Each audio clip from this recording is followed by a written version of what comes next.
Hello everyone, मैं Rahul Singh physics classes से। आज हम लोग बात करेंगे किरचॉफ के नियम के बारे में, द्वितीय नियम के बारे में। इसके पहले वाले वीडियो में हमने प्रथम नियम के बारे में बताया था। प्रथम नियम होता क्या है, तो प्रथम नियम को हम लोग किरचॉफ का धारा नियम भी कहते हैं। ठीक, अब धारा का नियम होता है किसी भी विद्युत परिपथ के किसी भी बिंदु या संधि पर मिलने वाली धाराओं का बीजगणितीय योग क्या होता है, शून्य होता है, अर्थात sigma I is equal to 0, जो कि हम पहले वाले वीडियो में बता चुके हैं।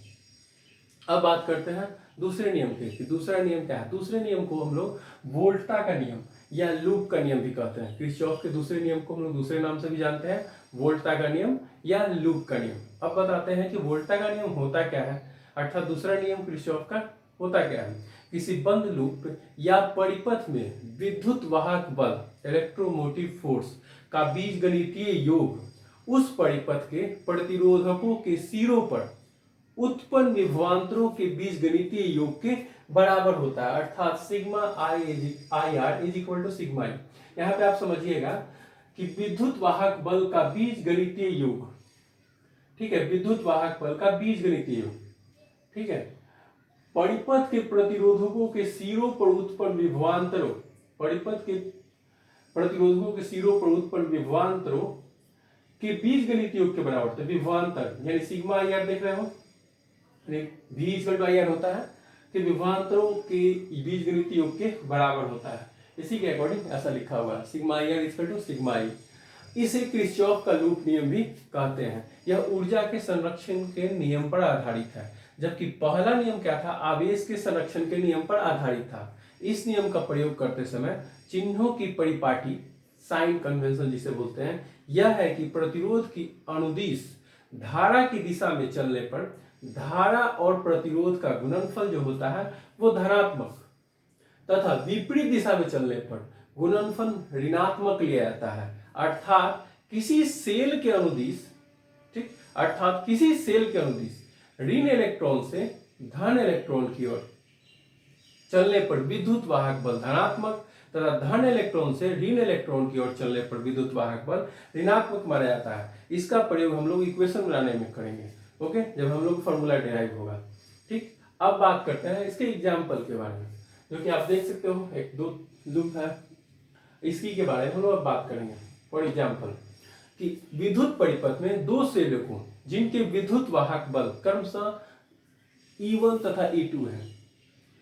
विद्युत परिपथ में दो सेलकों जिनके विद्युत वाहक बल क्रमशः E1 तथा E2 है, देख सकते हो, तथा तीन प्रतिरोधों R1, R2 तथा R3, तीन प्रतिरोधों R1, R2 एवं R3 को परस्पर जोड़ा जाता है। ठीक, R1 एवं R2 में प्रवाहित विद्युत धारा का मान I1 एवं I2 है। देख सकते हो R1 एवं R2 में प्रवाहित विद्युत धारा का मान I1 एवं I2 है।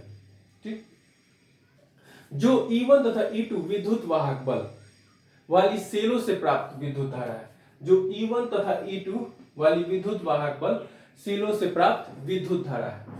ठीक, अब बात करते हैं आगे कि परिपथ के किसी D पर, चाहे परिपथ के सभी बिंदु D पर किरचॉफ के प्रथम नियम का प्रयोग करने पर प्रतिरोध R3 में प्रवाहित धारा का मान, R3 में प्रवाहित धारा का मान क्या होगा, I1 प्लस I2 होगा। इस परिपथ में दो लूप 1 तथा 2 है। इस परिपथ में दो लूप 1 तथा 2 है। ठीक, अब आपको बता दें कि अगर साइन एक ही तरफ होगा, आप देख सकते हो, इसको हमेशा याद रखिएगा, ये लिखते हैं पॉजिटिव केस। अगर अपोजिट साइन हो तो क्या होगा, निगेटिव केस। ठीक, और अगर इस तरह का भी साइन हो, दोनों एक ही तरफ जा रही हो, तो भी हम लोग क्या लेते हैं, निगेटिव केस। ये साइन भी आप याद रखिएगा। ओके, अब बात करते हैं हम लोग इस बंद लूप के बारे में कि बंद लूप 1 के लिए किरचॉफ का दूसरा नियम प्रयोग करने पर, किरचॉफ का दूसरा नियम प्रयोग करने पर, तो जो किरचॉफ का दूसरा नियम पर क्या कहता है, किसी बंद लूप या परिपथ में विद्युत धारा, विद्युत वाहक बल का बीजगणितीय योग उस परिपथ के प्रतिरोधों के सिरों के उत्पन्न विभवांतरों के बीजगणितीय योग के बराबर होता है। ओके, उसी के अकॉर्डिंग ये लिखा है कि I1 R1, आप देख सकते हो I1 R1 minus I2 R2, यहाँ पे देखो I1 I2 R2, तो किस में लिए हो, A B C D में। परिपथ बंद परिपथ ए बी सी डी में, ए बी सी डी में लिए हैं, और ये कुल विद्युत वाहक बल के बराबर होता है E1 माइनस E2। ये पहला आपका हुआ। पुनः दूसरे बंद पास में, पुनः दूसरे बंद लूप में या पास में, ठीक, तथा E2 इज इक्वल टू, आप देख सकते हो ये लास्ट निकाले हो E2 यानी DC EF में, अकॉर्डिंग DC EF के अकॉर्डिंग, DC EF के अकॉर्डिंग अगर निकालोगे तो I2 R2, अब देख सकते हो I2 और R2 अब प्लस, जैसे यहाँ पे अकॉर्डिंग जुड़ता था उसी तरह देख रहे हो सेम है, सेम होगा तब पॉजिटिव बैकेस लगेगा, सेम लाइन है तो पॉजिटिव बैकेस लगेगा, अगर अपोजिट लाइन रहता तो निगेटिव बैकेस लगता, ठीक है। तो अब प्लस I1 I2 यानी दो धारा जुड़ा, इस पे I1 plus I2 into R3 यानी V के according V equal to I R के अकॉर्डिंग हो जाता। तो ये आपका दूसरा इक्वेशन मिला। हम आपको बता दें कि समीकरण 1 तथा 2 को हल करने पर विभिन्न प्रतिरोधकों में प्रवाहित धाराओं के मान ज्ञात किए जाते हैं, ठीक। इस नियम को ऊर्जा संरक्षण के नियम से भी व्यक्त करते हैं या सूचित करते हैं, ठीक। ये था आपका किरचॉफ का द्वितीय नियम,